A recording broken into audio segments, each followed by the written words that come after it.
Vale. Bueno, buen día. Saludo a todos y todas quienes siguen el canal Historias Globales desde el Sur. Hoy tenemos el placer de compartir con una invitada para nosotros muy especial, a quien queríamos tener desde hace tiempo, pero que las agendas no habían podido conciliarse. Ella es Arantxa Tirado, politóloga, doctora por la Universidad Autónoma de México, profesora de la Universidad Autónoma de Barcelona, ¿cierto? Sí, Es la autónoma. Una amiga además de los pueblos latinoamericanos y de los pueblos en lucha. Para nosotros es muy grato poder tener esta conversa contigo. Este video lo estamos grabando días antes del 12 de octubre, eh, y lo que queremos un poco es salirnos del esquema que ha venido funcionando en los últimos años. Cada vez que se acerca el 12 de octubre, ¿no?, donde típicamente se hacen encuentros, videos, conferencias, para denunciar el carácter genocida del sistema civilizatorio que comienza con la expansión colonial europea, justamente con la llegada a lo que luego ya se llamará América, que es el 12 de octubre de 1492, y por otro lado, las reacciones a esta denuncia, que es la típica defensa del proyecto civilizatorio. Veíamos el año pasado, o del año pasado, de las memorias del año pasado, nos queda aquello de Ayuso de la guerra de conquista o la conquista de América fue una guerra de liberación porque llevamos el español y el cristianismo, lo que significa llevar la civilización. Estoy citando prácticamente de manera textual a Ayuso. Aznar, por su parte, trataba de ridiculizar a López Obrador, cuando López Obrador también alrededor de esta fecha del año pasado exigía eh, disculpas por parte del Reino de España, y hasta el propio Pablo Casado, en su momento presidente del Partido Popular, hoy ya defenestrado por su propia gente, pues iba por más de lo mismo.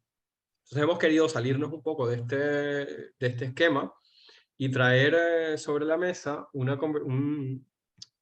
conversación, un tema que un poco nos ha venido preocupando desde hace algún tiempo y que se torna más preocupante desde que como fenómeno propio en los debates y en las redes aquí en el Reino de España comenzamos a ver cómo este fenómeno del que voy a hablar ahora eh, pues pasa también a América Latina y se comienzan a tejer redes en América Latina, ¿no? Se trata de una serie de académicos, intelectuales, activistas, generadores de contenido en redes sociales, que incluso llegando a autodefinirse como marxistas leninistas, comunistas, otros de las corrientes del materialismo, el llamado materialismo filosófico, etcétera, vienen teniendo unas posturas que coinciden en sus valores con los valores de la extrema derecha, ¿no?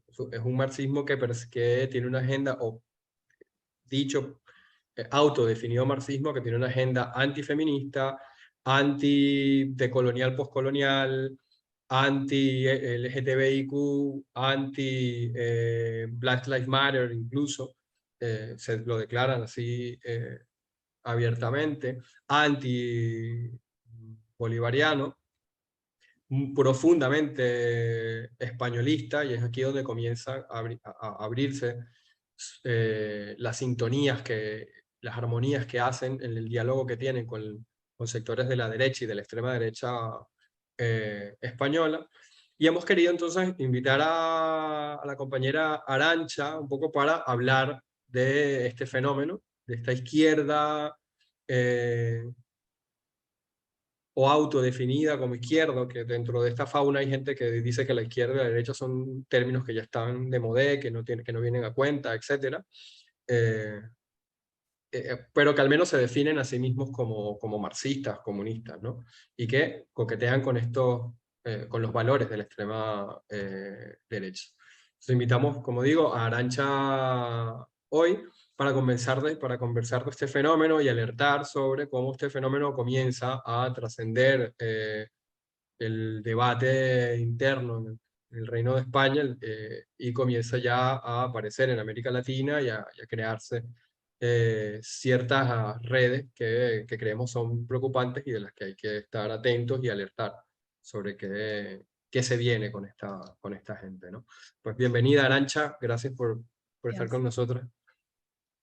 Gracias a ti, José, y nada, un gusto estar aquí. Me sabe mal que tengamos que hablar de este tema porque a mí me cuesta mucho creer que hoy en día, es un típico tópico decir, ¿cómo en el siglo XXI? ¿No? Pero con la evolución de la sociedad, lo que ya hemos visto, las experiencias previas, también dentro del comunismo, ¿no? Los sectores reaccionarios que siempre han existido, pero cómo la historia puede repetirse y puede haber todavía gente incauta que se crea los cantos de sirena de un sector autodenominado, como bien has dicho, marxista, comunista, que para mí no son más que en algunos casos izquierda reaccionaria que conecta con esas corrientes conservadoras que ha habido siempre a lo largo de la historia del comunismo, y en otros casos directamente gente fascista, filofascista o que podría militar perfectamente la ultraderecha, pues cuesta pensar por un lado eso, que haya personas que compren esos marcos de análisis, incluso gente joven, ¿no? Con todo lo que se ha luchado por defender la igualdad entre hombres y mujeres, con todo lo que se ha luchado por desarrollar mayor sensibilidad, ¿no? Hacia otros seres humanos, hacia la naturaleza, los procesos de memoria histórica, que no son solo contra los crímenes cometidos dentro de los estados, contra los enemigos internos, además personificados en las luchas comunistas, marxistas, socialistas, anarquistas, etcétera, sino también contra los crímenes perpetrados contra pueblos originarios, ¿no? En otros momentos históricos. Y luego, por otro lado, que esa visión tan reaccionaria y cuando va acompañada de la connotación prohispánica o de defensa de un imperio como el Imperio Español, una visión que no deja de ser imperialista y que es una palabra que no tiene nada que ver con la tradición marxista. En todo caso, se vincula con el marxismo porque desde el marxismo se han aportado obras cruciales para entender el fenómeno y para denunciarlo, pues que gente que se autodenomina marxista o comunista enarbole postulados imperialistas y no solo se los compren en el Estado español, o sea, en el antiguo imperio, sino que eso trascienda a las antiguas colonias, por decirlo así, a territorios donde habitan personas que yo creo que en cierto modo han sido agraviadas incluso hasta el día de hoy, ¿no? Porque podemos entender que el rezago de esos territorios, sin entrar ya en el genocidio cultural y otros temas, proviene de esa labor, entre comillas, civilizadora, a mí me sorprende. Por eso digo, me resulta triste, aunque a la vez te agradezco mucho la invitación porque me resulta fundamental y necesario. Quizás no es un tema que esté, y si quieres vamos a ello, pues en los debates cotidianos de la clase trabajadora, ¿no? Sí, porque es un tema que se produce mucho en el micromundo o macromundo, no sé, de las redes sociales, pero que obviamente está teniendo un impacto entre cierta intelectualidad porque va de la mano de otros aspectos. No es solo un grupo de freaks, de señores que llevan mal el empoderamiento de las mujeres, de señores reaccionarios, aún siendo jóvenes, ¿no? O gente que tiene una visión un poco particular de lo que es el comunismo, el socialismo, sino que es un fenómeno que está permeando también a partidos comunistas y a una izquierda mucho más amplia que está tonteando demasiado con principios y valores de la ultraderecha, como apuntabas. Un poco lo hacíamos también pensando en que se habla mucho del avance de la extrema derecha y ahora tenemos recientemente los resultados en Italia. Eh, bueno, y en América Latina, recientemente tenemos las elecciones de Brasil, que si bien en la primera vuelta Lula ha ganado con una ventaja tanto cómoda, los resultados de Bolsonaro no son nada nada despreciable en términos electorales, básicamente un 40 largo por ciento. Pero poco se habla justamente de esta izquierda que coquetea con posiciones, como tú dices, imperialistas, ¿no? A pesar de que, incluso al decirse marxista, a pesar de cómo ha sido tratado el tema del imperialismo eh, en el marxismo, y porque también es un fenómeno propio de las redes sociales, pero que comienza a aparecer más allá de las redes sociales. Tenemos libros.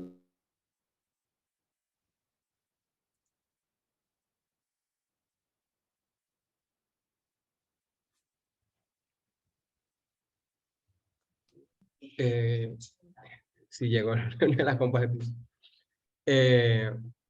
Bueno, que ha comenzado a abrirse a otros espacios. Vemos Tenemos, editoriales tradicionales que tradicionalmente han sido fuente de inspiración y de divulgación del pensamiento marxista, comunista, que comienzan a darle voz a estas ideas. También tenemos desde América Latina producción editorial que comienza a replicar también o hacer una suerte, dije réplica, pero más que réplica es como un eco de estas ideas desde una suerte de añoranza imperial también, ¿no? Estamos así porque hicimos la independencia, estamos así porque balcanizamos el imperio español. Poco se habla de esto, y me gustaría preguntarte un poco a qué, cómo, ¿cuáles serían las causas que tú verías para la emergencia en este momento? Sobre todo porque en el caso de las redes sociales, este tipo de discurso ha tenido mucho impacto por razones de que estuvimos 2 años prácticamente encerrados y encerradas, y muchos de estos generadores de contenido han crecido exponencialmente en el último año gracias a esto, a que la gente se volcó a las redes sociales, se volcó a YouTube, se volcó a todas estas plataformas, pero también porque hay un público interesado en esos mensajes, ¿no? Entonces, ¿a qué acreditas tú entendiendo que son procesos multivariables, complejos, etcétera, el avance paralelo que ha tenido, al avance de la extrema derecha, el avance paralelo que han tenido estas ideas eh, de supuestamente una izquierda, pero que terminan entroncándose con los valores de la extrema derecha?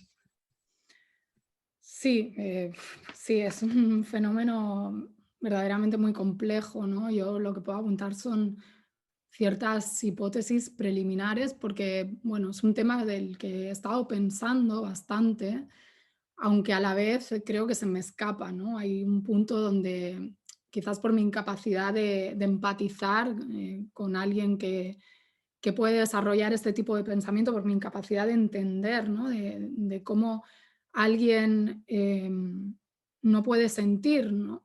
¿No?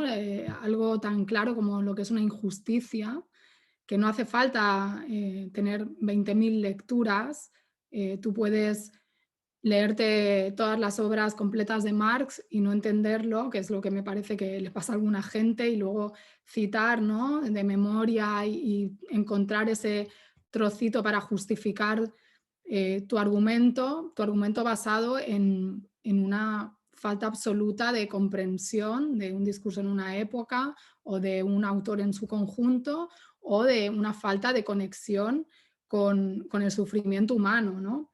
Entonces, esto lo dejo claro porque a veces me parece que hay parece que si te metes a debatir esto, pues si no te has leído todas las obras de los conquistadores españoles y sus cronistas y no sé qué, para ver cómo decían, ¿no? Y qué bueno era este señor que decía que sí, que los indios tenían alma y tal, no puedes entrar en el debate. Bueno, es que no hace falta. O sea, yo recuerdo una canción que escuchaba de pequeña que me marcó muchísimo, ¿no? Que la hizo un grupo bastante mainstream en la época, como era Seguridad Social, y que la hicieron, además estuvo vetada en las radios españolas, que se llamaba Aitenochtitlan, y la hicieron pues en torno a los fastos del quinto centenario, aquí en el 92, y era una canción sencillísima, ¿no? Bueno, con una parte de idealización, ¿no? De la vida en lo que había sido Tenochtitlán antes de la llegada de los españoles, pero con una serie de frases tan sencillas como nosotros teníamos nuestra vida, vinieron de afuera y se la cargaron. Y esto, claro, podemos decir, no, toda la historia de la humanidad ha sido así, de conquistas, imperios y todo esto. Bueno, entonces, por un lado, yo apuntaría, pero, o sea, podemos decir eso, pero yo creo que desde una mentalidad del siglo XXI tenemos la capacidad de, no ya de juzgar con mentalidad del siglo XXI asuntos pasados como nos acusan, ¿no? Sino entender que hay crímenes de lesa humanidad que son igual de graves en el siglo XV, XVI, XVII, XVIII, XIX, XX, XXI. O sea, violar a una mujer, matar a alguien, descuartizarlo, pues no es algo que me imagino que fuera algo positivo, ¿no? Aunque se hiciera pues frecuentemente o se utilizara para conquistar territorios. Entonces, por un lado, yo diría cierta incomprensión por parte de estos sectores que se dicen de izquierdas o marxistas o comunistas de lo que es la propia herramienta de análisis de la realidad que ellos dicen utilizar, porque, bueno, una vez alguien me acusó en Twitter de que yo planteaba que el marxismo era un humanismo, como si fuera una hippie come flores, pero yo creo que si tú le quitas la ética al marxismo, no has entendido nada, ¿no? O sea, esto incluso a la vida, pero bueno, esto por un lado, que también lo vinculo, el fenómeno me parece, me da la impresión de que está muy enlazado con ciertas masculinidades frágiles que están proliferando en un mundo donde las mujeres, pues cada vez más, por suerte, nos hemos impuesto como sujetos iguales, ¿no? Como seres humanos, que diría Angela Davis, que pues iguales que un hombre, ¿no? Con iguales derechos, deberes, etcétera, y disputando espacios en la esfera pública. Y esto, bueno, también habla del surgimiento de ciertos youtubers, ¿no? Que están muy orgullosos de ser heteros, blancos, etcétera, que bueno, simbolizan toda esta reacción ante un mundo en transformación que no les gusta, que además tratan de ridiculizar de cualquier manera, con un sentido del humor que también está falto de cualquier tipo de empatía. Entonces, yo creo que ahí está esta reacción, esta falta de empatía, estas masculinidades frágiles, pero también lo voy a llevar a algo político, sin decir que lo anterior no sea político, porque lo personal también es político, lógicamente. Todo un proceso de reflujo de la izquierda, un reflujo ideológico que implica, bueno, que el marxismo décadas atrás era una herramienta de análisis, digamos, hegemónica, ¿no? Con criterio, respetabilidad en el seno de la izquierda, aunque bueno, había también un marxismo oficial que se podía leer en los documentos emanados de la Unión Soviética, que siempre ha habido, ¿no? Como digo, esta pugna entre diferentes sectores del comunismo, estas diferentes lecturas de un marxismo más esclerotizado y un marxismo pues más emancipador, ¿no? Y con el reflujo de la izquierda, con la implosión de la Unión Soviética, con el impacto del neoliberalismo y demás, pues digamos que la izquierda se replegó. También salir a dar la cara por ciertas ideas en la esfera pública pues tiene más costos, digamos, toda la intelectualidad referente que en determinada época, años 60, 70, podía abrazar el marxismo o el pensamiento crítico en una ola, digamos, montándose a una ola que avanzaba, ¿no? A la ofensiva, pues se queda en minoría, muchos cambian de chaqueta y otros pues pasan también a hacer todo un proceso de, digamos, de revaluación de esa herramienta y surge, tú lo sabes mejor que yo, toda la impugnación a la modernidad, que viene de antes, pero bueno, que también confluye, y este auge de todas las teorías que conectan con la posmodernidad, el posmodernismo, que es uno también de los caballos de Troya de estas personas con los que yo, o sea, con la posmodernidad yo tampoco tengo muchas simpatías, pero bueno, ahí hay temas y temas, ¿no? Y luego me parece que esto va de la mano también de una confusión, ¿no? Una confusión en la que entran también pues, partidos que se vacían, por decirlo así, que se burocratizan, y gente bueno, que quedan los partidos, en algunos casos, manteniendo más posiciones laborales que buscando, ¿no? el pensar cómo transformar la sociedad. Bueno, estoy siendo quizás un poco injusta y diciendo una generalidad, ¿no? Pero esto ya es un fenómeno mucho más complejo que, bueno, creo que habría que analizar aparte de cómo, pues, partidos comunistas o la propia izquierda socialdemócrata también se va hacia posiciones socialliberales. O sea, hay como un corrimiento hacia el centro y hacia la derecha en términos generales. Y ya, bueno, el culmen de todo esto es hoy en día, donde tenemos una derecha que cada vez más está recorriendo hacia la ultraderecha, ¿no? Y la emergencia de personajes como Donald Trump, que yo creo que no son los explicativos del fenómeno, sino son resultado de ese fenómeno, es decir, de un sistema capitalista, un neoliberalismo que ha dejado un montón de cadáveres atrás, un montón de pobres, un montón de insatisfacción, y entonces es mucho más fácil desde estas respuestas que da la ultraderecha culpar, ¿no? Al que tienes al lado, ¿no? Al otro pobre, si es migrante, si es negro, si es mujer, etcétera, etcétera, de la causa de tus males, o unas etéreas élites globales que, bueno, como hace la ultraderecha, aunque ellos son élite y son clase dominante en muchos casos, para un poco desviar la atención de cuál es el verdadero no funcionamiento del sistema. Entonces yo creo que este es como el marco un poco general, y luego lo particular, en el caso español, pues podemos entrar en más detalles, ¿no? De por qué se ha expresado aquí con esta connotación tan hispánica, o sea, con este comunismo o pseudocomunismo con olor a naftalina hispánica. Sí, justo ahí te quería comentar que hay como tres elementos que yo creo que caracterizan las posturas de esta fauna eh, autodenominada marxista, ¿no? Digo, para no calificarlos y que usar los términos en los que ellos mismos se presentan, ¿no? Uno es una hispanofilia, que digamos no está mal. Yo vengo de América Latina, soy de Venezuela, mi lengua materna es el castellano, de modo que pienso en castellano, amo en castellano, hablo en castellano. Eso es una cosa.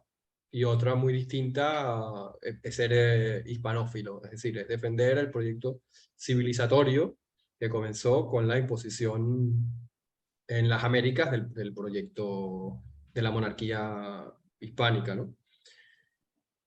Por un lado está esto, una hispanofilia. Por otro lado, hay un discurso anti-migración muy fuerte en ese mundillo, con aquello de migración sí, pero controlada.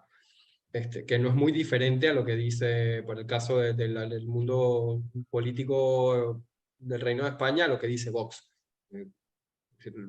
Yo puedo decir que soy marxista, pero al final termino diciendo que inmigración sí, pero controlada, que básicamente es lo mismo que dice Vox. No me estoy diferenciando mucho. Y lo tercero, que también va de la mano con posturas de la extrema derecha y del fenómeno Vox, es una crítica al Estado de las autonomías, en el caso del Reino de España, que quien tenga mayor o menor formación, una mínima formación en la historia de España, en lo que fue la transición, puede informarse muy rápidamente que más que una transición fue una traición y que realmente no hubo un cambio real de régimen, sino que fue un régimen que se pintó de democracia, ¿no? Es decir, que ese estado de las autonomías que surge de la Constitución del 78 tiene un montón de cosas que criticar, pero la crítica al estado de las autonomías va de la mano de un centralismo nacionalista, españolista, o de un nacionalismo español. Yo diría que, si bien lo primero que comentaba sobre la migración se entronca más con un contexto general europeo y las posiciones que se tienen en Europa en general sobre la migración, cuando digo en general me refiero a los discursos del poder, desde la Unión Europea, Frontex, etcétera, la ley de extranjería, ¿no? Y que hay izquierdas que asumen esos valores también, pero en el caso de este centralismo vinculado a una idea que algunos incluso ya autodefinen como jacobina de España, no sé hasta qué punto va de la mano con lo que fue el desarrollo del procés en Cataluña. Es una suerte de réplica o respuesta al proceso. Tendríamos el discurso nacional de la extrema derecha y del PP, que básicamente es la extrema derecha con un poquito de maquillaje, pero también hay desde los sectores que se autodefinen como izquierda una reacción al proceso que pasaría por las posiciones que defienden este tipo esta fauna de YouTube, etcétera. No sé, ¿cómo evaluarías tú el papel que jugó y que sigue jugando el proceso? Tuvo su fecha de inicio y su fecha de culminación.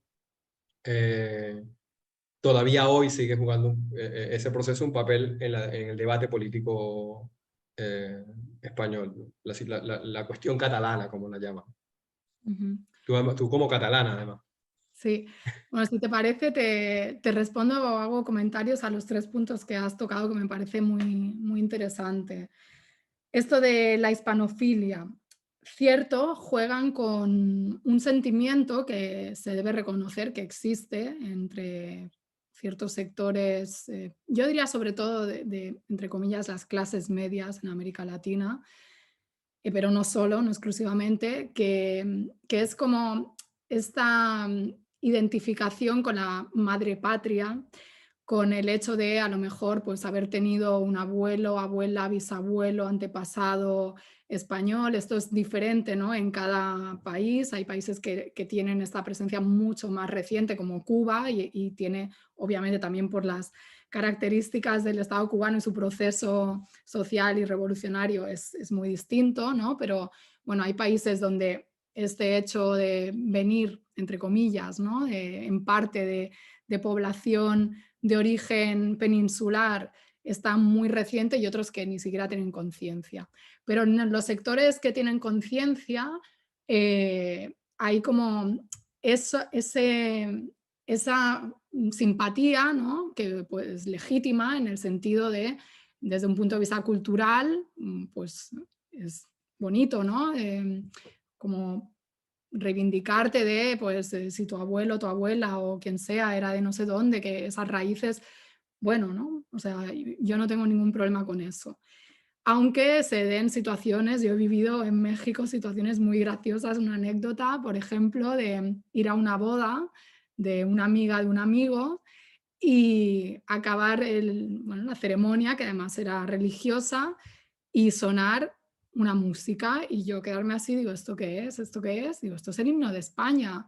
Y le digo a mi amigo, esto es el himno de España, pero yo misma, como estaba tan en shock de que se tocara el himno de España al final de un matrimonio, mi amigo me decía, no, no. Y él digo, sí, sí. Y me dijo, ah, bueno, sí, es que ella tiene un abuelo español de 4 y que, bueno, pero ¿por qué no reivindicas el abuelo que a lo mejor es de origen indígena, ¿no? Porque esa persona además tenía, no precisamente tenía el fenotipo europeo, ¿no? Que a veces también sean estos temas. Entonces, bueno, más allá de la anécdota, esto lo hemos vivido todos, ¿no? Personas que por una suerte de autorrechazo o por una suerte también de mentalidad aspiracional, porque consideran que bueno, ser europeo o tener el pasaporte español o lo que sea es mejor, ¿no? Que tener origen en lo que ellos asocian como algo de pobres y todas estas frases coloniales y todo este racismo, autorracismo que existe en las sociedades latinoamericanas, ¿no? No solo hacia los sectores indígenas, sino autorracismo por parte de personas que son a lo mejor mestizas y que reniegan, ¿no? de ese origen indígena que lo tienen al mismo nivel o más que un origen europeo. Entonces, esa parte yo la puedo entender en ciertos sectores, aunque no compartir, pero me hace mucha gracia cuando desde estas personas que desde una supuesta izquierda reaccionaria, que no es izquierda, insisto, reivindican las gestas civilizatorias del Imperio Español, primero como si los españoles que fueron allí se encontraran con que no había nada, ¿no? También había imperios incluso, y este argumento que se utiliza, sí, pero había indígenas que lucharon con los españoles para derrotar a los mexicas, claro, evidentemente, porque también, o sea, nadie mitifica a ningún pueblo ni a ninguna civilización, o sea, también tenían elementos de desigualdad, de crueldad, de lo que queramos decir, añadir, ¿no? Pero el tema es que, bueno, tú estás quedándote sola, estás justificando unos y estás salvando los otros. Y yo diría qué civilización y qué cosa positiva se puede rescatar de un proceso que está más que documentado, toda la muerte y destrucción que causó, de un proceso que está más que documentado, toda la destrucción que provocó en términos culturales, de un proceso que además no enriqueció necesariamente a la metrópoli, porque podemos ir a datos, ¿no? Se calcula que 150 años después del 1492, de ese, entre comillas, descubrimiento de América, pues el nivel de vida de los españoles había descendido una quinta parte, porque sabemos que todo lo que se extrajo de América, España lo dedicó a otras batallas, a pagar a préstamos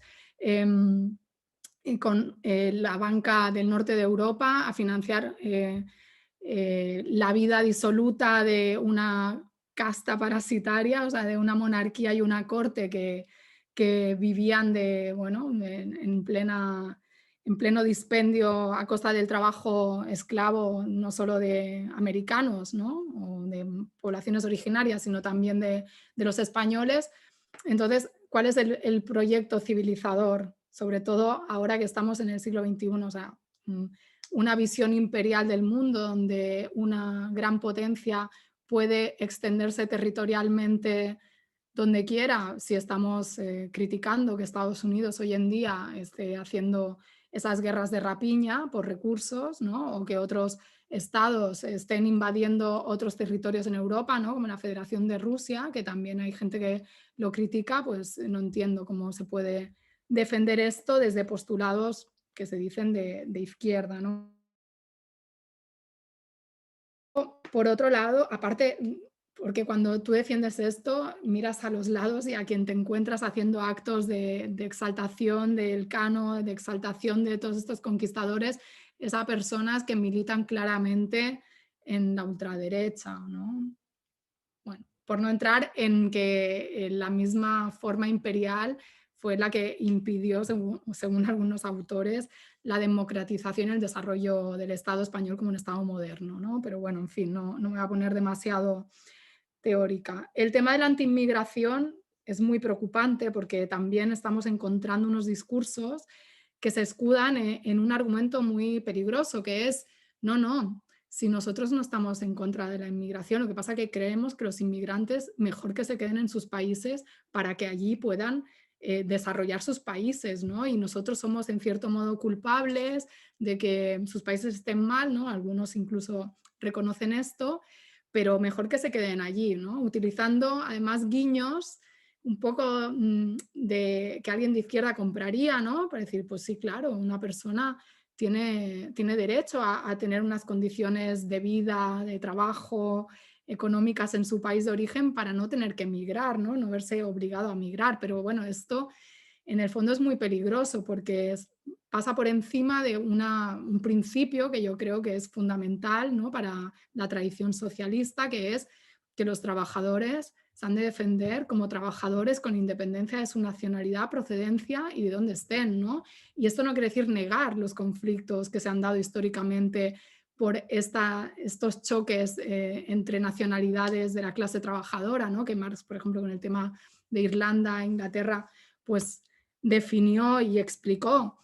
Pero yo creo que la postura ahí es seguir lo que decía Marx, ¿no? O sea, por ejemplo, que el pueblo que esclaviza a otro pueblo forja sus propias cadenas. O sea, esto hay que tenerlo claro en una lógica imperial y también en una lógica de cuando pensamos, y ahora voy al siguiente punto, cuando pensamos en una lógica nacional dentro de un mismo Estado, ¿no? De cuando se niega la plurinacionalidad de un Estado que es efectivamente plurinacional y se pone, ¿no?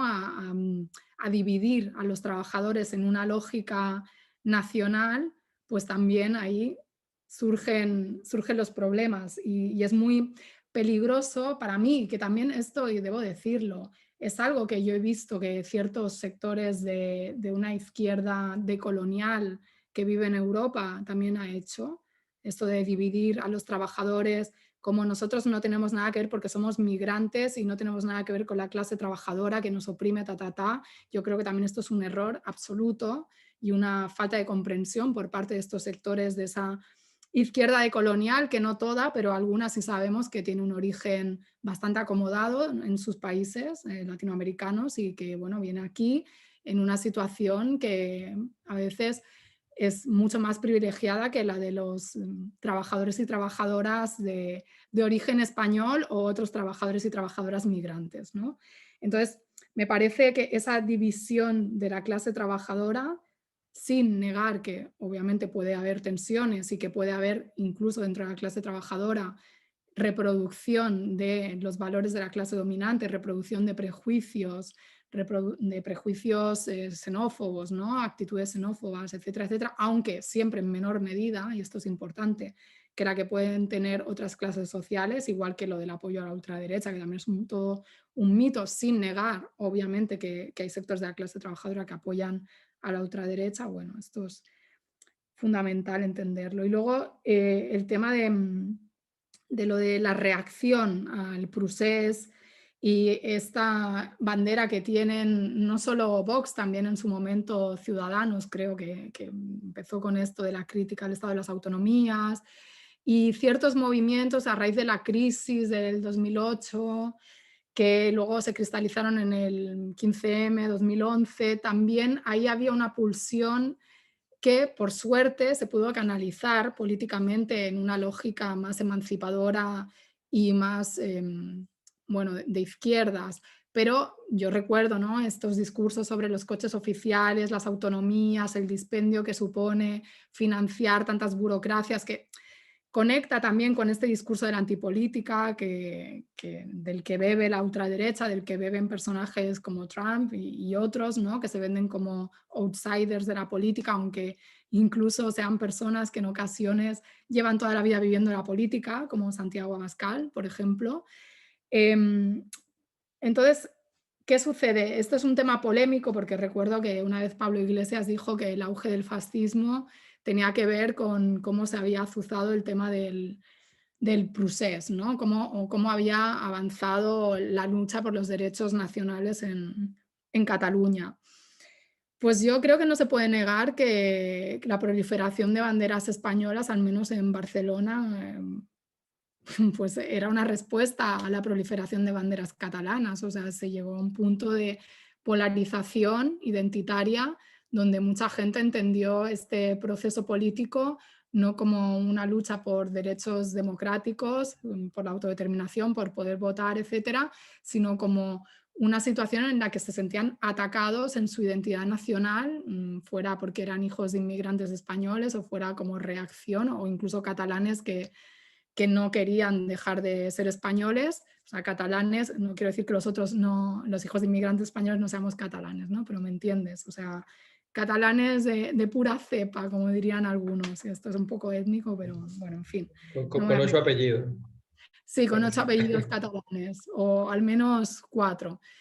Entonces, mucha gente lo entendió en esa lógica, y yo creo que el hecho que demuestra perfectamente que todo esto fue fruto de un momento coyuntural muy determinado, que ahora está en horas bajas y por tanto no se expresa así, ya no hay las banderas que había, y vamos a ver qué pasa, ¿no? Con el gobierno de la Generalitat, y bueno, hay otros problemas, ¿no? O, qué pasa también con esta crítica que está surgiendo desde el mismo movimiento independentista de la sociedad civil hacia los partidos políticos y demás, pero para mí el elemento fundamental que me lleva a pensar que hay una reacción, pero a la vez yo no sé si esto se cristaliza o se traduce necesariamente en un apoyo a la ultraderecha, porque esto también es una idea que desde algunos sectores se ha vendido y es parte, si quieres podemos ir, de la tradición y del problema de España, ¿no? Esta asociación de lo español de España a una concepción conservadora, reaccionaria y católica, cerril y negadora de otras visiones, no solo nacionales, sino de ser español, pues es que estas banderas que expresaban incluso en barrios obreros pues un tema identitario, luego se tradujeron en que Ciudadanos ganó las elecciones al Govern de la Generalitat, primera fuerza, luego no pudo gobernar, ¿no? Por los pactos que se hizo desde el ámbito independentista, pero ganó incluso en lugares donde pocos años antes o poco tiempo atrás Ada Colau había arrasado con más del 40% de los votos, y en barrios donde tradicionalmente la derecha no es mayoritaria, todo lo contrario, ¿no? O sea, barrios de izquierda. Y luego esto no se ha mantenido, este voto a Ciudadanos. De hecho, ahora Ciudadanos está realmente casi desaparecido a escala estatal. Entonces, bueno, ¿hasta qué punto esa expresión de banderas españolas era una defensa de una identidad española filofascista? Yo creo que no, aunque se votara a Ciudadanos, porque yo creo que mucha gente votó a Ciudadanos sin saber realmente lo que defendía a Ciudadanos, porque es un partido además que desde los medios de comunicación se ha ayudado a que no se sepa realmente pues qué defendía económicamente o qué tan de derechas era.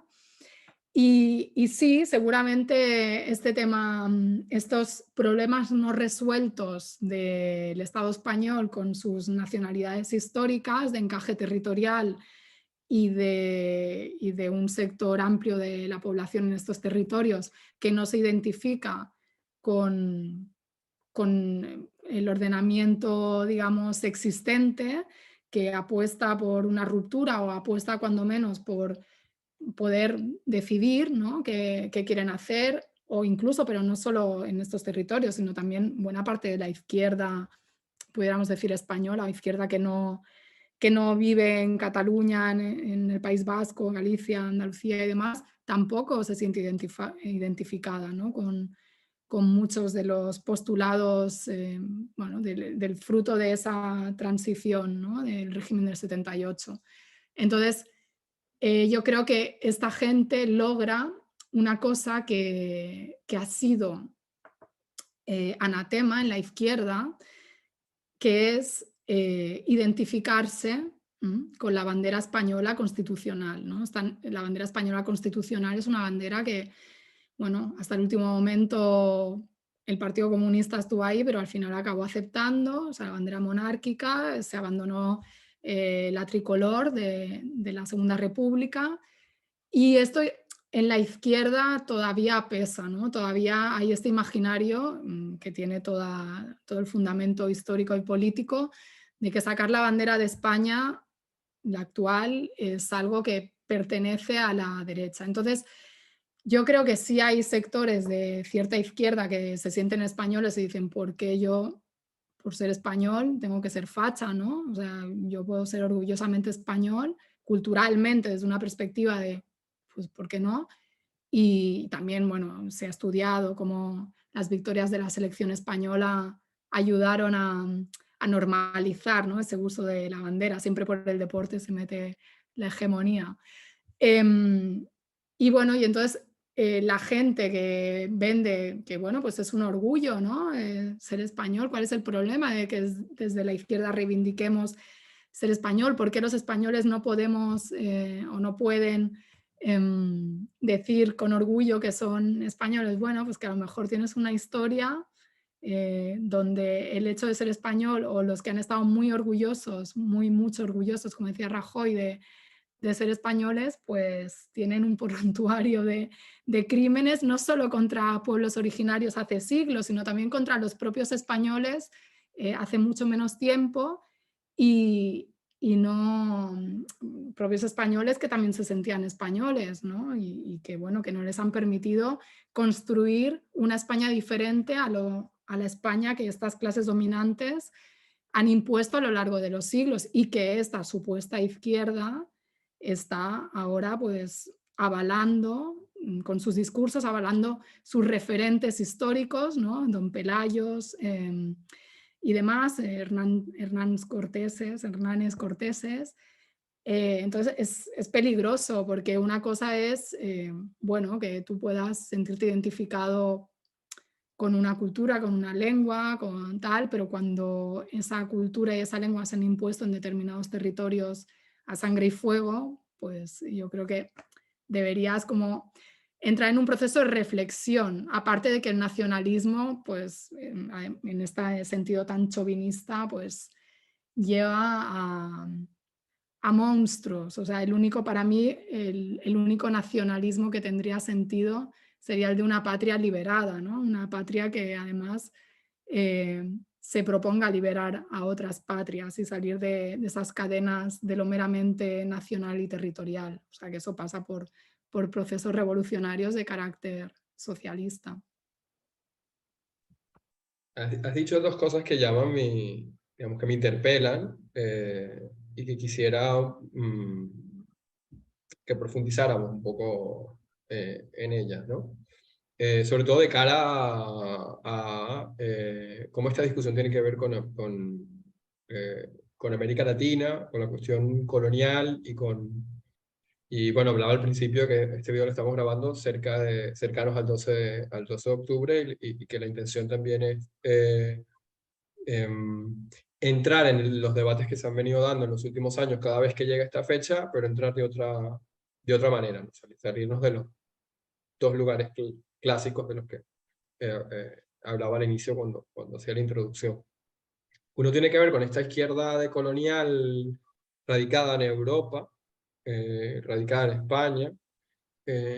Yo tengo la impresión de que lo decolonial, particularmente en España, ha llegado muy tarde, de manera tardía, en el sentido intelectualmente hablando, ¿no? Estamos hablando de discusiones que en América Latina, como decolonial, con ese término, tienen 20 años, y sin nombrarse así, pero ya hablando de la colonialidad, ya van 3 décadas, se van a cumplir 3 décadas del quinto centenario, que es justo el momento en el que esta discusión aparece con estos términos, lo que no quiere decir que antes no se diera. América Latina tiene una larga, y el Caribe tiene una larga tradición de debatir las cuestiones que hoy se nombran como decolonial, aunque esa palabra no existiese, ¿no? Se nombraban de otras maneras, capitalismo racial, etc. Hago mención de esto un poco porque lo que dices me lleva a lo siguiente, y es también un cierto decolonialismo en América Latina que ha perdido el eje imperio-antiimperialismo. Y hace crítica de las opresiones, la interseccionalidad que ahora está tan de moda, incluso a nivel de la institucionalidad política, ¿no? Por hablar aquí en Barcelona ahora, los criterios de las subvenciones todos incluyen un criterio de interseccionalidad, y si tú no pones la palabra interseccionalidad, puntúas menos. Antes era interculturalidad, ahora es interseccionalidad, veremos después qué viene.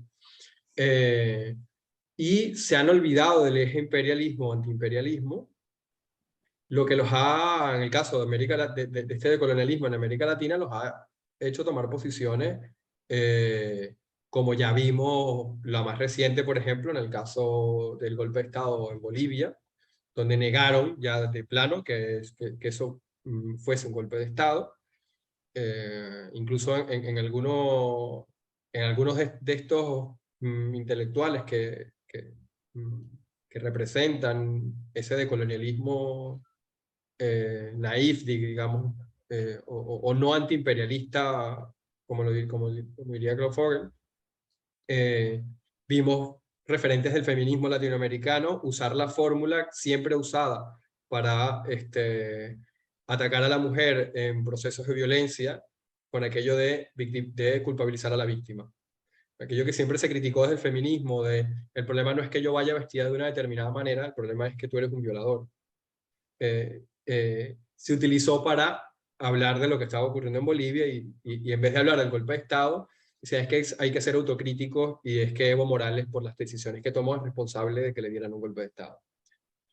Digamos, para mí hay un trasvase de esa lógica de culpabilizar a la víctima, y es llamativo, por no decir más, que justamente fueran referentes del feminismo latinoamericano quienes tomaran, y el feminismo de colonial latinoamericana, quienes tomaran y usaran esa fórmula que tantos han dedicado una vida intelectual a combatir, ¿no?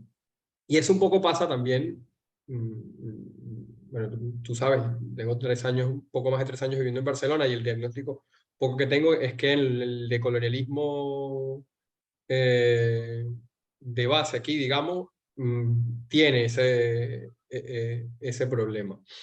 Y lo otro es la cuestión nacional, ¿no? El nacionalismo español.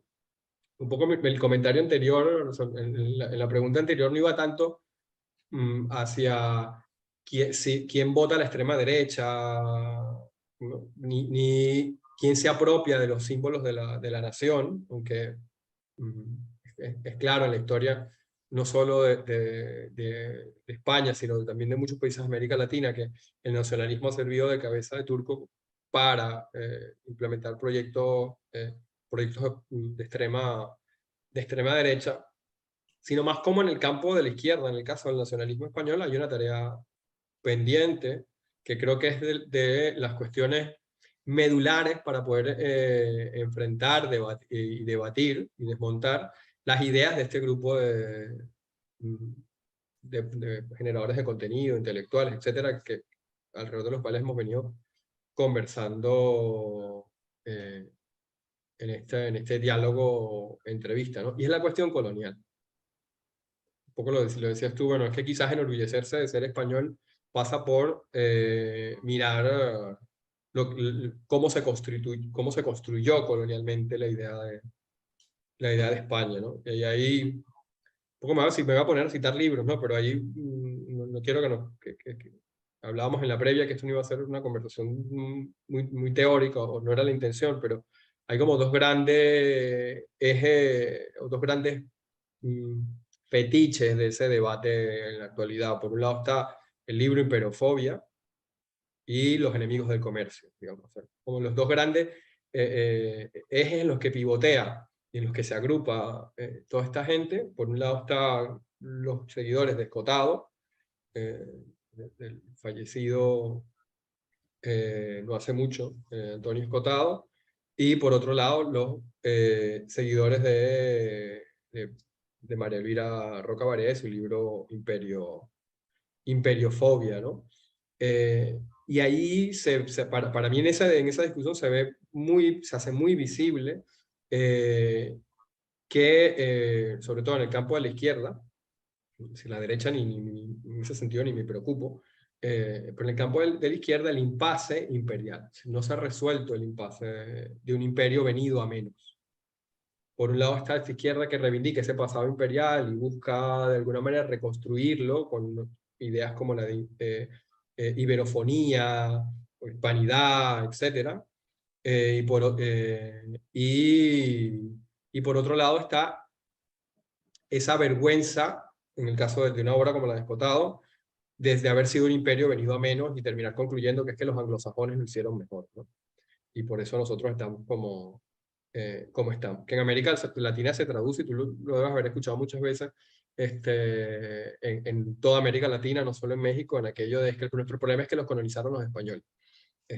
Si nos hubiesen colonizado los Estados Unidos, o nos hubiese colonizado Inglaterra, estaríamos como Estados Unidos o Australia, porque no se miran los desastres que hizo Inglaterra en el Caribe y en África, ¿no? Pero un poco por ahí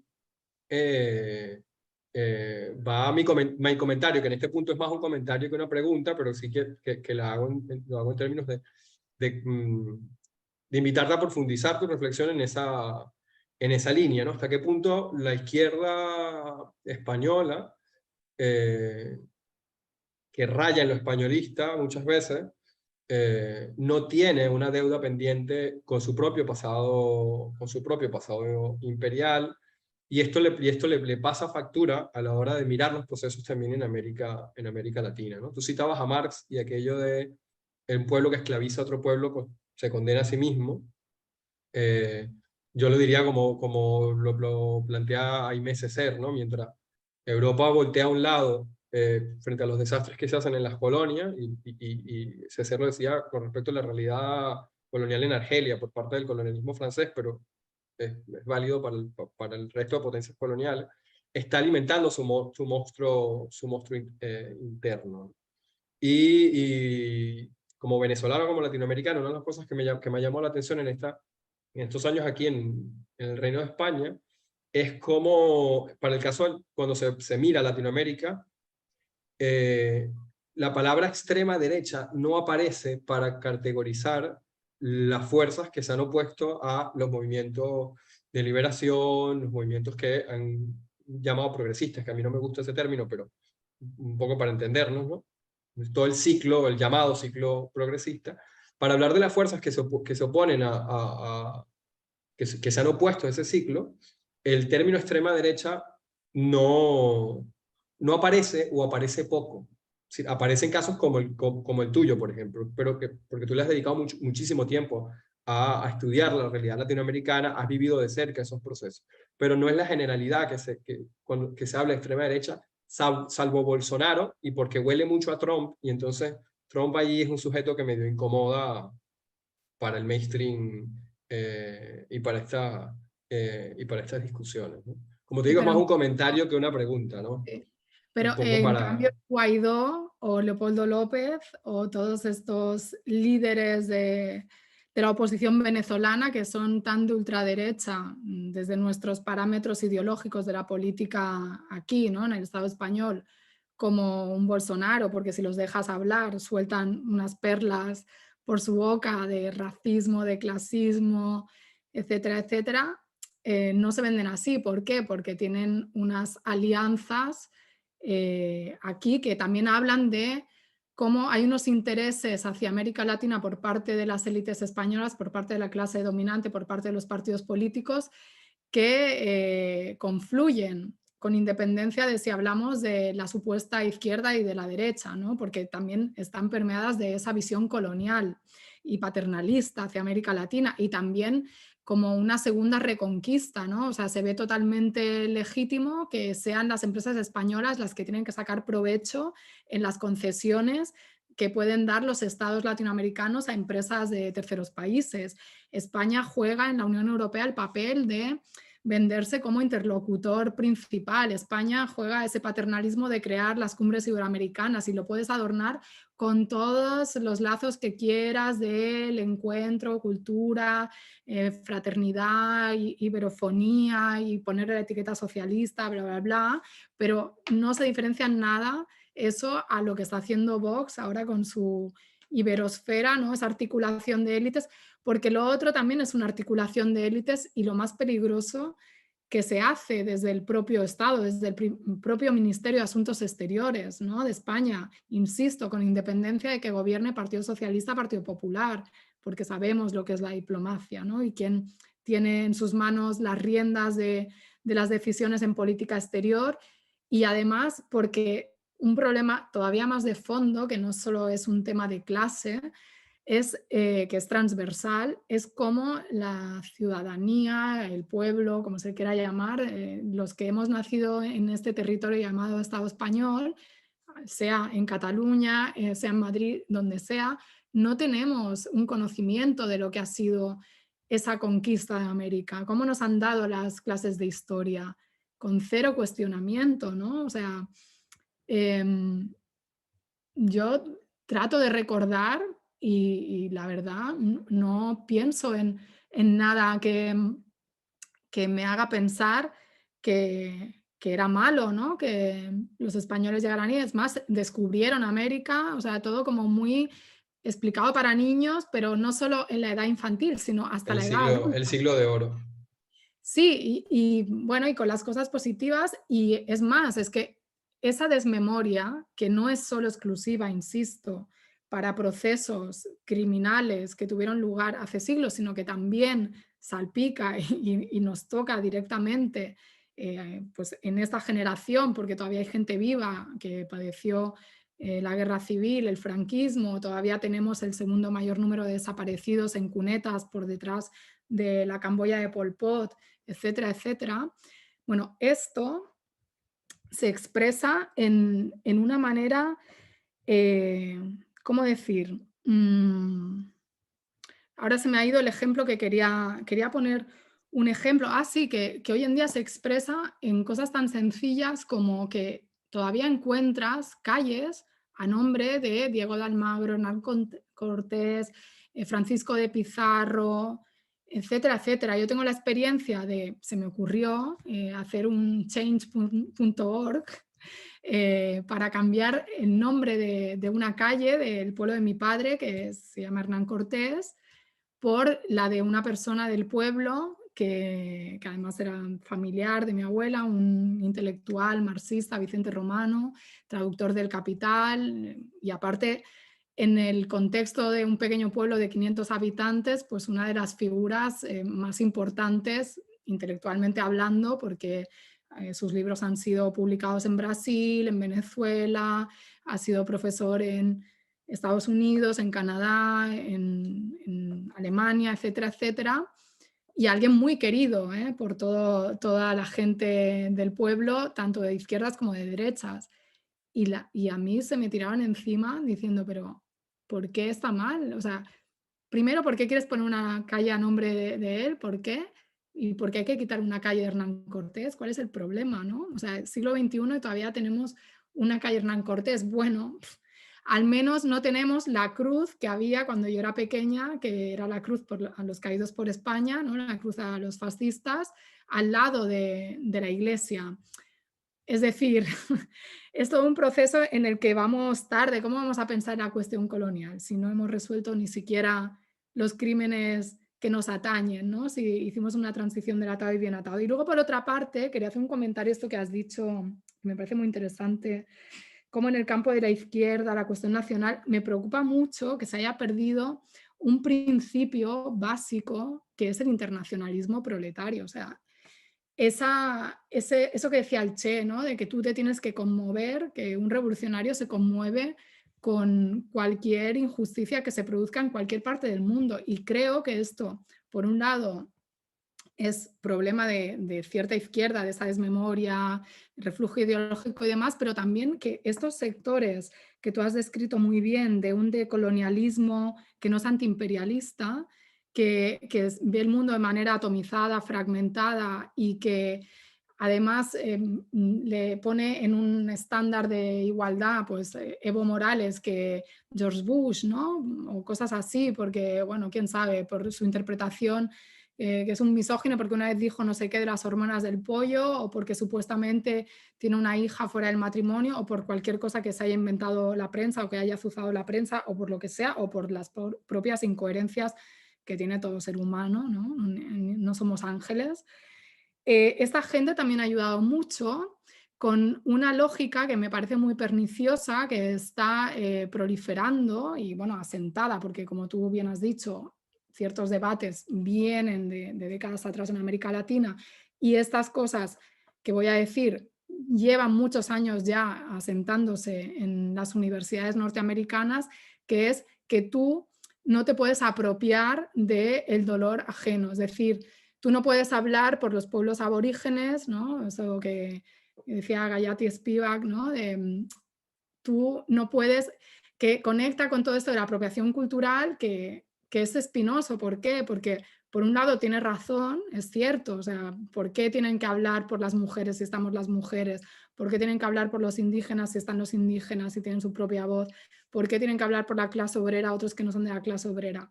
¿Por qué tienen que hablar por los afrodescendientes quienes no son?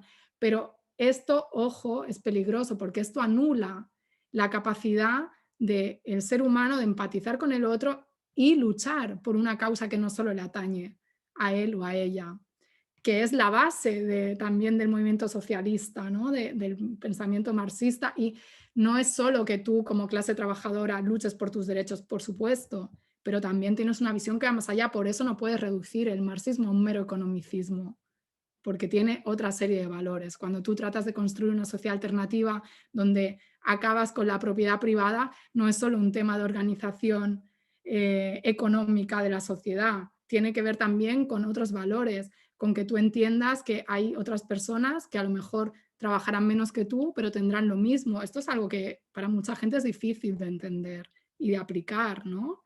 Porque nos han educado en todo lo contrario, en una falsa meritocracia en el capitalismo. Entonces, ojo con esto, porque desde posturas supuestamente de izquierdas, algunas bien intencionadas, de defensa, de dar voz a esos sectores, se puede acabar anulando todo tipo de solidaridad que no pretende, obviamente, solidaridad que no pretende hablar por otros, ¿no?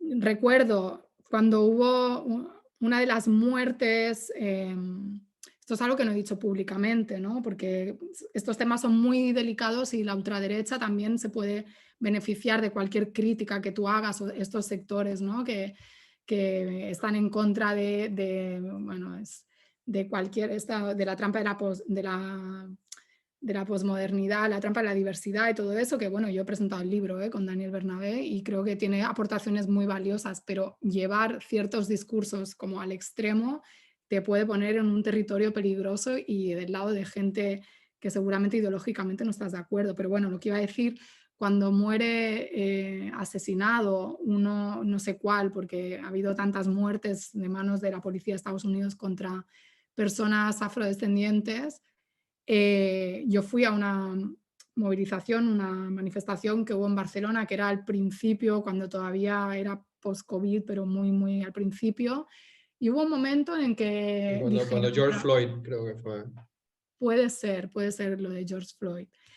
Había muchísima gente, ¿no? Muchísima gente y mucha gente migrante, mucha gente de aquí, pero ya con orígenes distintos, ¿no? O sea, porque también, o sea, cuando era pequeña no había casi gente cuyos padres pues fueran de origen africano. Hoy en día esto ya es una realidad, por suerte, mucho más extendida.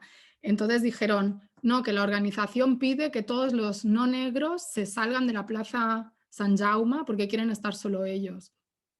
A mí me pareció una cosa que no entendí. O sea, lo siento, puedo entender, ¿no? De que quieren mandar un mensaje de nosotros y tal, pero precisamente la fuerza está en que cuantas más personas estén en contra de este tipo de crímenes, más presión se hace, ¿no? Yo creo que el racismo en Estados Unidos o en América Latina o en España no se va a vencer solamente luchando las personas que lo padecen, sino cuando el conjunto de la sociedad se dé cuenta de que eso es algo aberrante y que es propio de, bueno, que nunca tendría que haber sucedido, que es absurdo, pero bueno, que en el siglo XXI todavía tiene menos razón de ser. Entonces, yo no entiendo estas compartimentaciones y este negar una visión internacionalista o mucho más amplia de la lucha, porque si no se cae en esa fragmentación o en ese chauvinismo que también pues tiene esta izquierda, donde se preocupan y ven el mundo parados desde su realidad, desde su causa, algunos, y desde su realidad particular, su latitud, longitud, y no tienen esa visión más amplia y hacen que, bueno, pues como la izquierda española, que a veces es más española incluso que izquierda, ¿no? Ante temas delicados que no dejan de ser delicados, como delicados por lo complejos, y es donde es difícil situarse porque depende de la interpretación, llegas a unas conclusiones u otras, como el tema del procés en Cataluña, o como puede ser pues, los procesos de liberación nacional de otros territorios del Estado, ¿no? Etcétera, etcétera. Para continuar con este diálogo y esta provocación que ha lanzado, que yo comparto, yo te agregaría un poco que creo, o por lo menos es mi diagnóstico de la situación, ¿no? Con respecto a eso que has dicho y el ejemplo que pones de la manifestación esta en la Plaza San Jaume, donde pidieron que los blancos se retiraran. Yo te decía antes que lo de lo colonial ha llegado aquí tarde con respecto a otra, a dónde germina, ¿no? En América Latina. Y como ha llegado a través además de la academia, y sabemos cómo circula, por dónde circula la academia en términos de las redes metropolitanas de universidades, no es que llega directamente desde América Latina. De hecho, llega desde las universidades en Estados Unidos, y por eso muchas veces se interpela desde estos grupos de izquierda, los que hemos estado hablando hoy, que es que son modas que vienen de universidades estadounidenses, obviando que eso, por un lado, se produce en universidades estadounidenses por migrantes latinoamericanos en Estados Unidos o por latinos en Estados Unidos, pero por otra parte también es conocimiento que se ha producido directamente en América Latina y que ha sido apropiado y gestionado como una mercancía por parte de las universidades en Estados Unidos. Y entonces ahí hay un detalle un poco que no lo había, estas ideas que te vienen en la conversación. Y esto se me acaba de ocurrir ahora mismo mientras tú ponías el ejemplo. Y es que, bueno, tampoco no me viene la idea de manera azarosa, porque en otros espacios hemos estado conversando también sobre el tema del segregacionismo en Estados Unidos. Y hasta qué punto esas luchas identitarias en Estados Unidos son un correlato que responde al segregacionismo en Estados Unidos. Políticas de acción afirmativa, etc. Y por eso no son trasladables a otros contextos, pero que luego todas estas lógicas de los blancos se salen de la plaza, porque esto es un espacio meramente de afrodescendientes y de una reivindicación afrodescendiente, termina reproduciendo esa lógica segregacionista que se supone se pretende combatir desde los movimientos, por ejemplo, antirracistas, ¿no? Y es como las teorías que se importan desde Estados Unidos se importan, aunque hayan sido producidas en América Latina, a partir de un contexto que tiene sus propios problemas, y es las propias contradicciones al interior del movimiento antirracista en Estados Unidos, ¿no? Los cruces que además en Estados Unidos hay desde el movimiento antirracista con el posmodernismo, etcétera, que terminan en lo que Bernabé llamó la trampa de la diversidad, que yo tengo mis distancias con su posición, justamente porque creo que termina en posiciones tanto problemáticas desde un espectro de izquierda, ¿no? Eso por allí, pero el otro, cuando te comentaba lo de una izquierda que en España tiene un capítulo pendiente con su pasado colonial, ¿no? Y te decía aquello de ese ser bueno, si miramos a otro lado, estamos alimentando nuestro monstruo interno, es que no, y te ponía el ejemplo de lo difícil que es en el contexto español encontrar gente de izquierda que cuando habla de América Latina hable del Grupo de Lima como extrema derecha. Incluso, salvo contadas voces, en la izquierda, algunos sí tienen posiciones críticas con el Grupo de Lima, pero no se atreven. Y me refiero a partidos que incluso están en el gobierno, por ejemplo. Podemos, son pocas las voces que públicamente se atreverían a decir, y mucho menos estando en el gobierno, que el grupo de Lima es extrema derecha. Yo no sé si tú llegas a compartir esto conmigo, pero muchas de las acciones y sí, de las acciones, de los postulados que está levantando la extrema derecha frente al gobierno de coalición, lo veíamos en el caso venezolano hace 20 años. Si yo, siguiendo a veces las sesiones del Congreso, que es otro de mis ociosidades, por deformación profesional, que yo empecé en antropología, mi trabajo de grado fue haciendo análisis político, semiótica del discurso político, y bueno, me quedó la maña, me quedó el vicio. Y cuando uno mira, y esto es lo que vuelvo, repito, no sé si tú llegas a compartirlo conmigo, que te has dedicado también a mirar el discurso de la extrema derecha en América Latina, de los medios de comunicación en América Latina. Cuando una Abascal se para y dice es que el gobierno de Sánchez es ilegítimo, es que, o sea, yo no pude otra cosa sino remitirme a la extrema derecha venezolana, que jamás reconoció la legitimidad de un gobierno salido en las urnas, y que en caso de la Constitución reconoce la legitimidad de la Constitución a regañadientes. Si los que vivimos ese proceso lo deberíamos, digamos, tener muy claro. En el año 99, cuando la Constitución se aprueba, la Constitución venezolana, la extrema derecha la declaró ilegítima. Y las elecciones que vinieron después para relegitimar todos los poderes producto de la nueva Constitución, donde el chavismo arrasó en las elecciones, la extrema derecha las declaró ilegítimas. Y yo ahora mismo no tengo cómo, digamos, no tengo los medios, pero yo estoy seguro que si rescatamos los discursos que se daban en los medios por los voceros de la extrema derecha venezolana entonces, no son muy distintos. O sea, incluso estoy seguro que vamos a encontrar discursos que son calco y copia. Es decir, que están diciendo básicamente lo mismo en los mismos términos, y que en algún caso, bueno, las distancias de jerga y de acento, pero básicamente están siendo las mismas posturas, ¿no? Ya no es solo que se acusa al gobierno de España de ser castrochavista o bolivariano, sino que es que los términos que se utilizan para discutir más allá de esa calificación son los mismos que hemos visto en la extrema derecha latinoamericana durante los 20 años que llevamos del siglo XXI.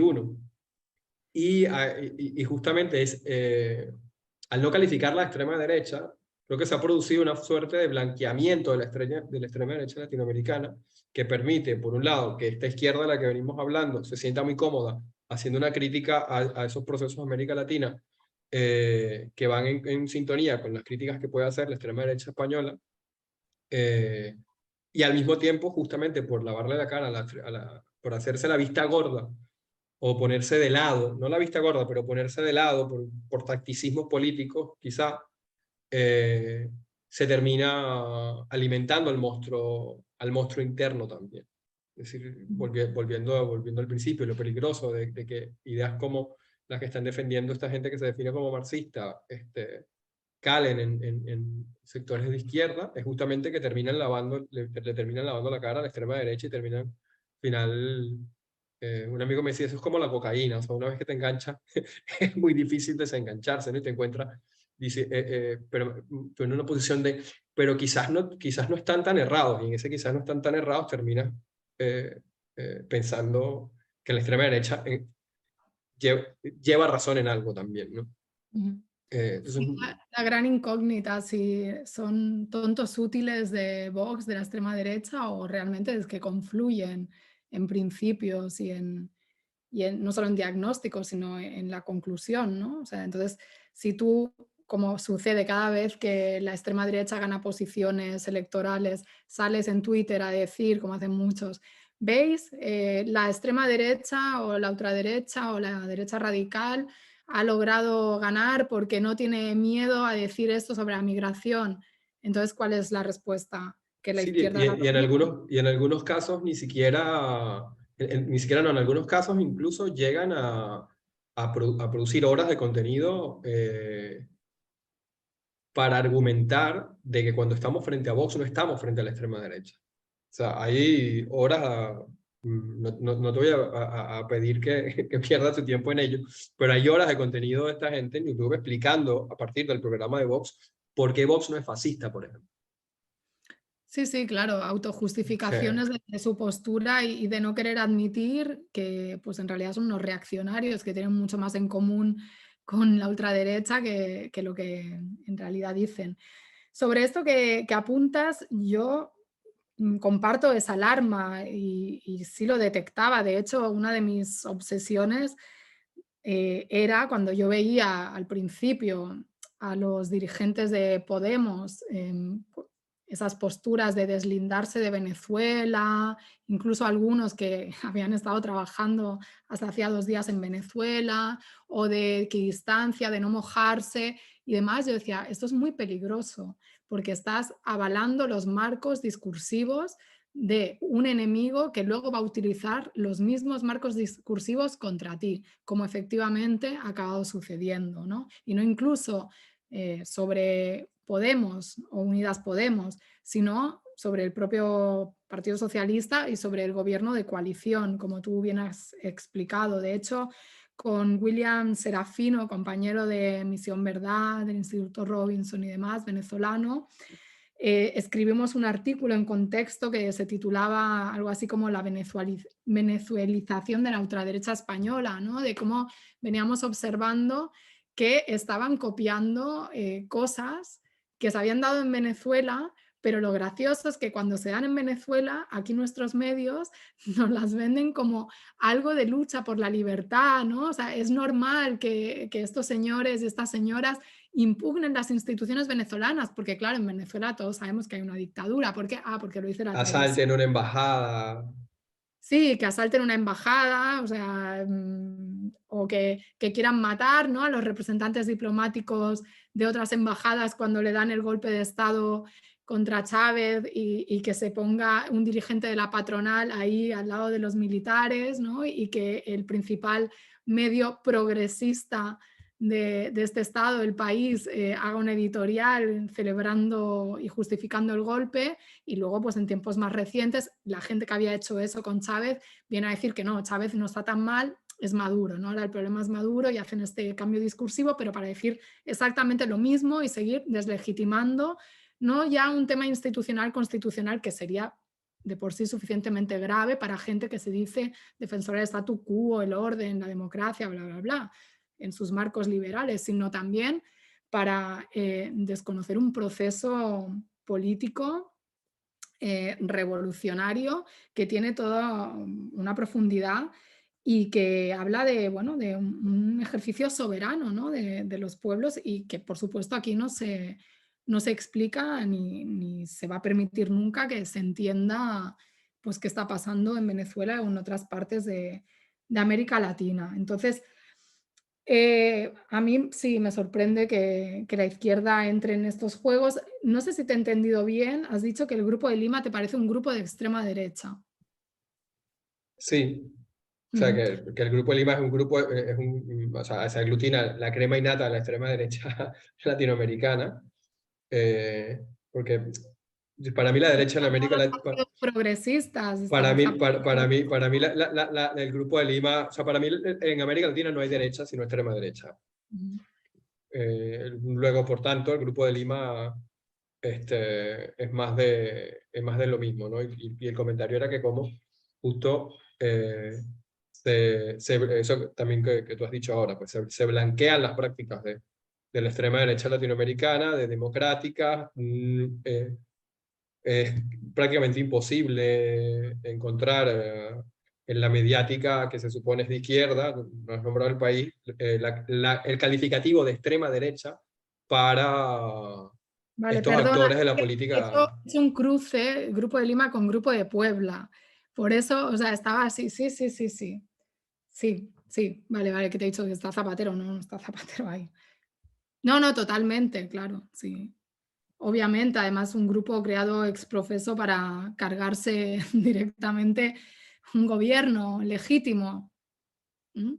Porque esta es otra, hay que seguirlo repitiendo hasta la saciedad, por mucho que no nos den espacio en los medios genéricos para hablar de esto, pero Venezuela es una democracia y es un proceso revolucionario con todas sus contradicciones, problemas y demás, pero que ha intentado a lo largo de estos años el pueblo venezolano poner en marcha toda una serie de ¿cómo decirlo?, de organización alternativa de la sociedad, de pensar más allá de una herencia colonial, ¿no? En este caso, de pensar más allá también de un orden establecido por unas élites que nunca se preocuparon por su pueblo y que se dedicaron pues a esquilmar los recursos y a superexplotar a los venezolanos y venezolanas. Y bueno, pues todo el mundo que se haya aproximado, y tú que lo sabes mejor que yo, que eres venezolano, a ese proceso, pues se puede dar cuenta que es una de las principales revoluciones que se ha llevado a cabo en medio de una guerra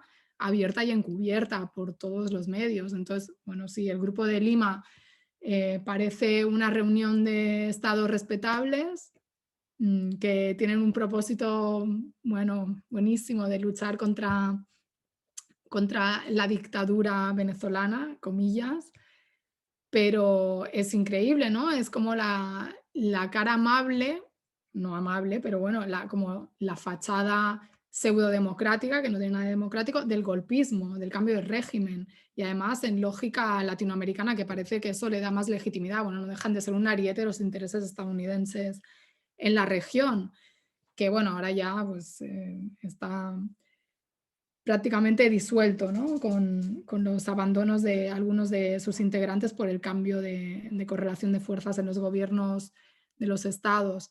Pero que puedan darse esas cosas en América Latina y que nuestros medios pues no hablen claramente de esto, parte, por un lado, de que se pueden colar ciertos discursos porque la gente, desgraciadamente, vive de espaldas a lo que sucede en el continente latinoamericano caribeño, aquí en el Estado español. Y eso es uno de los motivos por los que yo quise estudiar en América Latina, ¿no? Para informarme de primera mano, ¿no? Y ver lo que yo intuía que era la vanguardia política mundial. Y por otro lado, porque los medios de comunicación, pues sí son una articulación de élites con grandes intereses en las sociedades latinoamericano-caribeñas, pues son conglomerados empresariales que no solo tienen relaciones como estamos viendo, ¿no?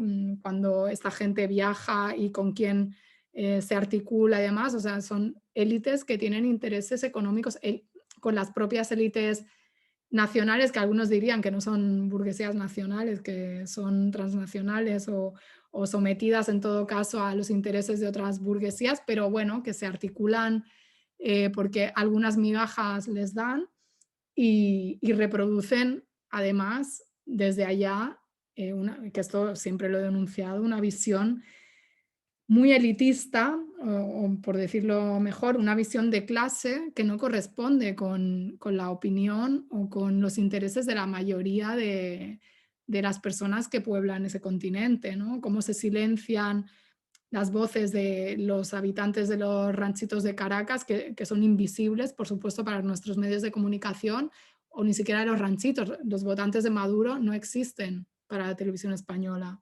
O sea, ¿cómo puede ser? Ah, claro, porque Venezuela es una dictadura, ¿no? Nunca van a hacer un reportaje donde entrevisten a alguien que defienda el chavismo y dejamos Venezuela, que es el caso más sangrante, y podemos ir ahora a México, ¿no? Que, bueno, por supuesto, López Obrador es otro enemigo de la hispanidad, de los intereses de las empresas españolas, y aquí pues nos tratan de convencer de que deberíamos estar muy preocupados porque López Obrador quiera meter en cintura a Iberdrola, ¿no? Y porque, claro, Iberdrola se porta también, incluso con los españoles, no olvidemos cómo suben los precios, a pesar de todo el dinero que están sacando. Bueno, en fin, que forma parte de esta política de clase que teje alianzas a ambos lados del océano y que se beneficia de que las personas, pues, esto de América Latina y tal, les queda un poco lejano.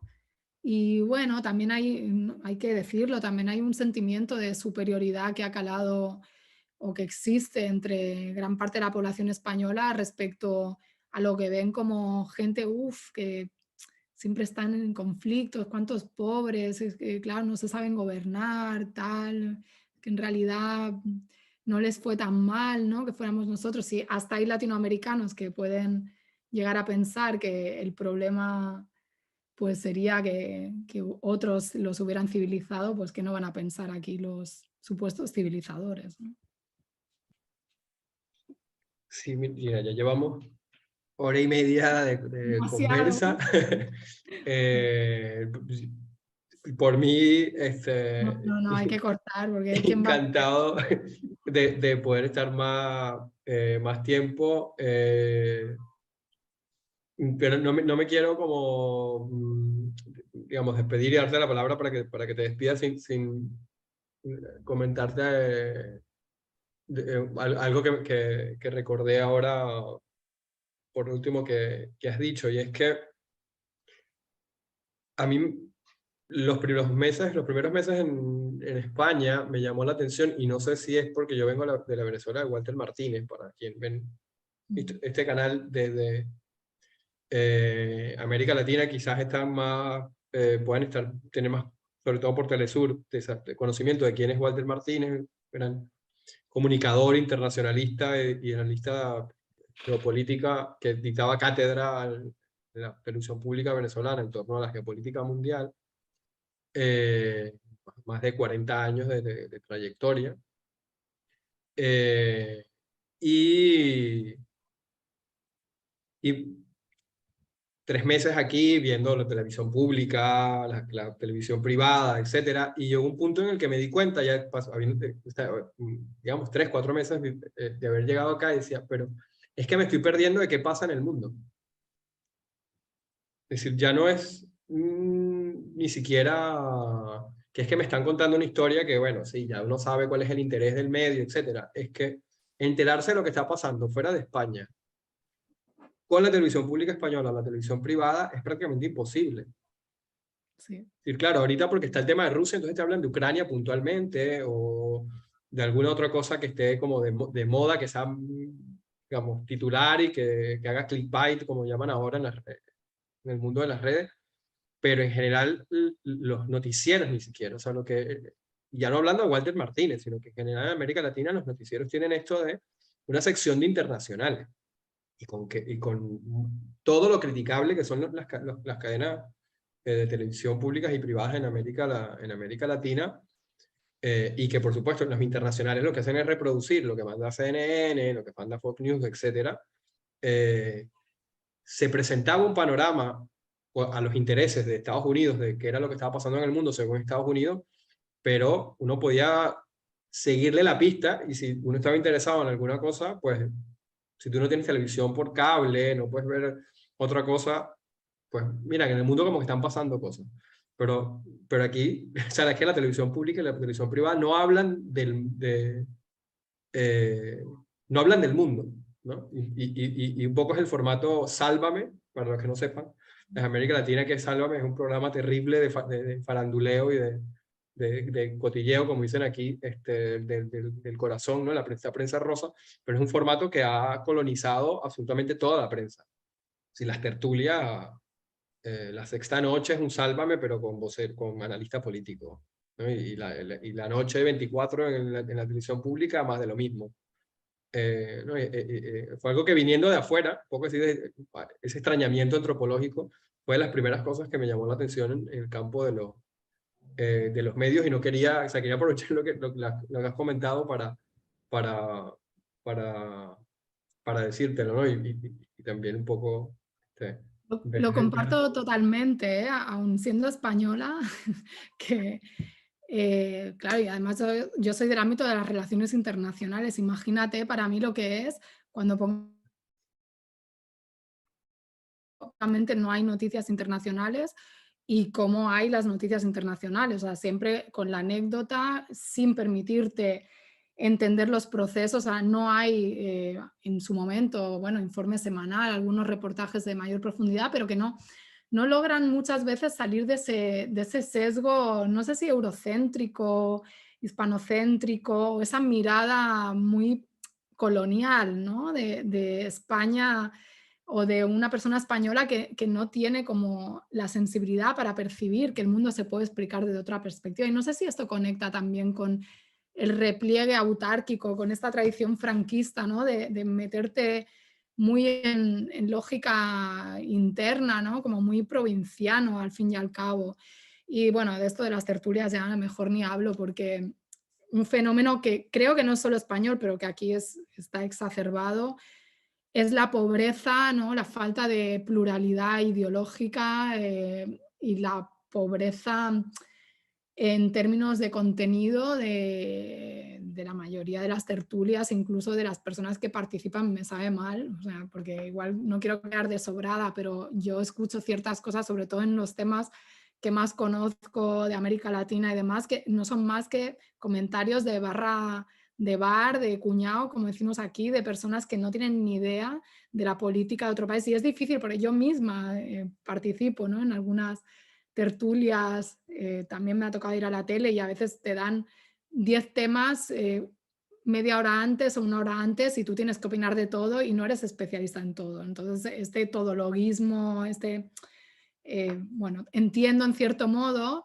pero hay algo que se llama prudencia, ¿no? Y mesura, y al menos pues un poquito de respeto cuando estás opinando de mandatarios de otros países que a ti te podrán parecer aberrantes, pero que han sido refrendados por las urnas, por sus pueblos. No digo que el hecho de gobernar ya te dé legitimidad, puedes ser un gobernante que está defendiendo el exterminio de otros seres humanos y eso no hay que respetarlo, pero casualmente siempre estos prejuicios se expresan contra los mandatarios y mandatarias de la izquierda de América Latina, con un sesgo y unos prejuicios, insisto, muy en lógica de superioridad hispánica colonial o de superioridad supuesta intelectual, que pues a mí me dan bastante vergüenza ajena, ¿no? Como, y además tristeza, porque pienso, las personas que solamente se estén informando por lo que opina este señor o esta señora, que además no tienen idea de lo que está diciendo de este país, ¿no? De México, de Venezuela, lo que sea, pues pobres, ¿no? Y luego, pues sí, tenemos el resultado que tenemos. Así que Sí, envidia. Yo cuando descubrí a Walter dije, wow, ojalá hubiera algo así en la sí, televisión en España. te lo decía justo porque o sea, como para cerrar y volviendo al tema que nos convocó para hacer esta conversa, es justamente una estructura mediática así, ve su válvula de escape en generadores de contenido en YouTube que están mal que bien, nos guste o no las posiciones que tienen, discutiendo en términos que, primero por la característica del medio, te permite, digamos, explayarte mucho más, según qué tema, pero te lo permite. Y encuentra una válvula de escape. El otro día, un poco para ponértelo como ejemplo, veía un directo de un youtuber donde estaban haciendo análisis geopolítico con un ex embajador español y un coronel retirado, y estaban haciendo análisis geopolítico de lo que está ocurriendo en Rusia, tres liberales, eh, pero, pero desde el realismo, ¿no? Y entendiendo que lo que está ocurriendo allí tiene que ver con lo que sabemos todos, el reordenamiento que Estados Unidos quiere hacer para no perder su hegemonía. Y era un directo que tenía 20.000 personas en YouTube, y estamos hablando de por 10 de la noche, es decir, lo que sería en horario europeo, lo que llaman prime time, ¿no? Si aquí quisiera una cadena de televisión tener niveles de audiencia a esa hora de 20.000 personas conectadas, en este caso un canal de YouTube, y además pagando para hacer preguntas a quienes estaban allí, ¿no?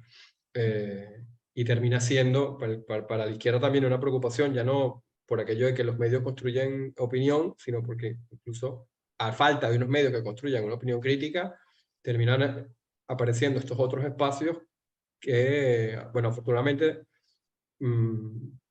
permiten aún construir lugares para combatir estas ideas un poco de las que hemos hablado hoy, pero sí que hacen en falta comunicadores que planteen otras cuestiones con mayor profundidad, etcétera, ¿no? Pero ya sabemos, Está claro. ya sabemos quiénes son los medios y a qué intereses se mueven, ¿no? Muchas Que la gracias. naturaleza aborrece el vacío y que lo va a llenar otro. El tema es que esto puede ser positivo, pero cuando tú no tienes criterio o no te has formado un criterio para seleccionar, ¿no?, lo que hay, pues también puedes acabar perdiéndote, ¿no?, en el mare magnum. Sí. Y comprar por algo comunista o marxista o progresista ideas que no dejan de conectar con Sí. la... No sé si quieras agregar algo Nada, más, nada. pues de Gracias por estar verdad, aquí, a quienes hayan llegado. sí, a los que vean este video y llegan hasta el final, gracias por quedarse. De verdad, gracias, Una Arantxa. réplica de la espada de Bolívar. ¿Ah?